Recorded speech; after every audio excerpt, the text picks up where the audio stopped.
नमस्कार और आप सभी को हैप्पी न्यू ईयर। नया साल आप सभी के लिए मंगलमय हो और ढेरों सारी खुशियां लेकर आए। तो जैसा कि आप सभी को पता है कि केंद्र सरकार ने हमारे देश में पुराने कानून इंडियन पैनल कोड, सीआरपीसी और इंडियन एविडेंस एक्ट, इन 3 कानूनों को रिपील कर इसकी जगह पर 3 नए कानून लाए हैं, जिनमें से आईपीसी की जगह भारतीय न्याय संहिता, सीआरपीसी की जगह भारतीय नागरिक सुरक्षा संहिता और इंडियन एविडेंस एक्ट की जगह भारतीय साक्ष्य अधिनियम, इन 3 कानून को लाया गया है।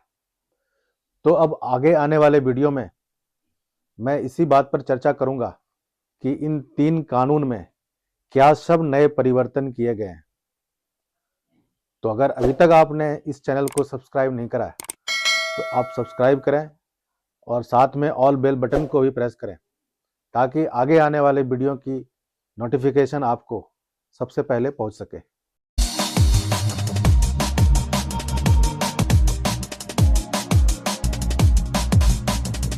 तो आईपीसी की जगह जो अब भारतीय न्याय संहिता आया है, इसमें अलग अलग अपराध और उसमें सजा के बारे में प्रावधान है। और भारतीय नागरिक सुरक्षा संहिता जो कि सीआरपीसी की जगह लाया गया है, उसमें क्रिमिनल केसों में क्या प्रोसीजर होना चाहिए, क्रिमिनल केसों का ट्रायल कैसे होना चाहिए, इन्वेस्टिगेशन कैसे होना चाहिए, इन बातों का जिक्र किया गया है। और भारतीय साक्ष्य अधिनियम में एविडेंस के बारे में कानून को लाया गया है। कोर्ट में एविडेंस कैसे प्रस्तुत किए जाएंगे, कौन से एविडेंस एडमिसिबल होंगे, कौन से एविडेंस एडमिसिबल नहीं होंगे, इन सारी बातों का जिक्र किया गया है। तो आज के समय में जो सबसे अधिक चर्चा का विषय बना हुआ है वह है ट्रक ड्राइवर की हड़ताल, ट्रक ड्राइवर की काम से वापसी।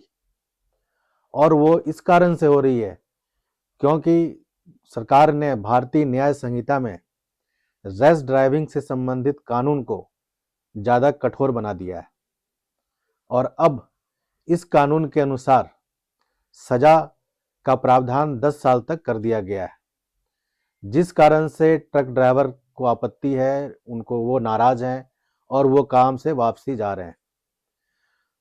तो जहां पुराने कानून में इंडियन पैनल कोड में धारा 304 ए में रैश एंड नेग्लिजेंट ड्राइविंग से डेथ के केस में सजा का प्रावधान 2 साल तक का था और वह सजा बेलेबल था, वहां पर जो नया कानून आया है भारतीय न्याय संहिता, इस कानून के धारा 106 में सजा का प्रावधान बढ़ाकर 10 साल तक कर दिया गया है।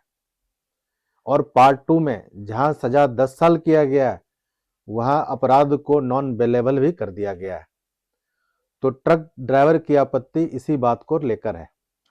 तो भारतीय न्याय संहिता के धारा 106 में कहा गया है कि अगर किसी रैश और नेग्लिजेंट ड्राइविंग के कारण किसी की डेथ हो जाती है तो उस केस में वहां पर सजा 5 साल तक की हो सकती है। और अगर एक्सीडेंट के बाद ड्राइवर वहां से भाग जाता है, पुलिस को रिपोर्ट किए बगैर वहां से चला जाता है, तो उस केस में ड्राइवर को 10 साल तक की सजा हो सकती है और भारी जुर्माना भी देना पड़ सकता है। और इस पार्ट में ऑफेंस को नॉन बेलेबल भी कर दिया गया है, यानी कि यहाँ पर बेल आपको एज ए राइट नहीं मिलेगा, थाने से बेल आपको नहीं मिलेगा। तो सबसे पहले हम देखते हैं कि धारा 106 में क्या कहा गया है।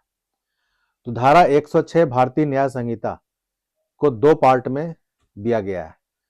पार्ट 1 में कहा गया है, whoever causing death of any person by doing any rash and negligent act not amounting to culpable homicide shall be punished with imprisonment as description for a term which may extend to 5 years and shall also be liable to fine, and if such act is done by a registered medical practitioner while performing medical procedure, he shall be punished with imprisonment as description for a term which may extend 2 years and shall also be liable to fine।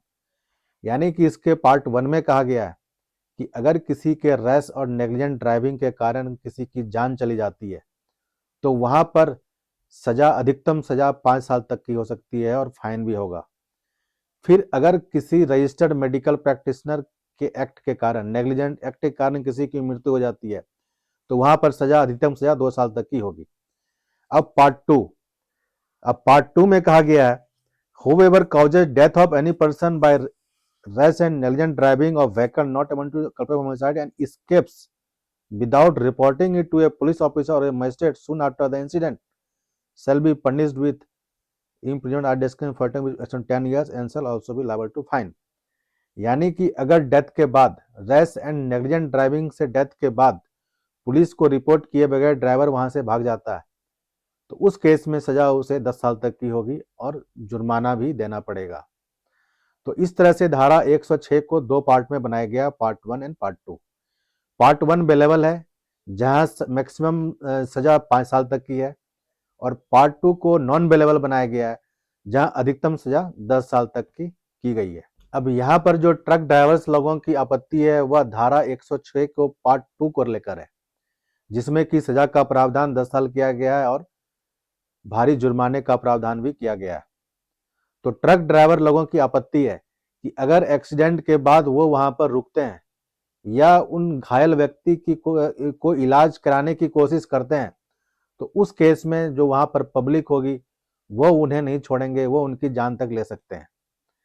तो इस बात को लेकर truck driver का कहना है कि वो वहां पर रुक नहीं सकते और उन्हें वहां पर अपनी जान बचानी पड़ जाती है। तो अगर वास्तविकता में देखा जाए तो धारा 106 के पार्ट 2 से सिर्फ ट्रक ड्राइवर ही प्रभावित नहीं होंगे, बल्कि वो सारे लोग प्रभावित होंगे जो आज के समय में चाहे कार चला रहे हों या फिर वो बाइक चला रहे हों, और अगर एक्सीडेंट के बाद वो वहां से रिपोर्ट किए बगैर, घायल को अस्पताल पहुंचाए बगैर वो वहां से एस्केप कर जाते हैं, भाग जाते हैं, तो उन्हें भी 10 साल तक की सजा हो सकती है। फिर ऐसा भी नहीं है कि गलती हमेशा ड्राइवर की होती है, हमारे यहाँ पैदल चलने वालों की गलती के कारण भी एक्सीडेंट हो जाता है, फिर उस केस में भी एफआईआर ड्राइवर के ऊपर ही होती है।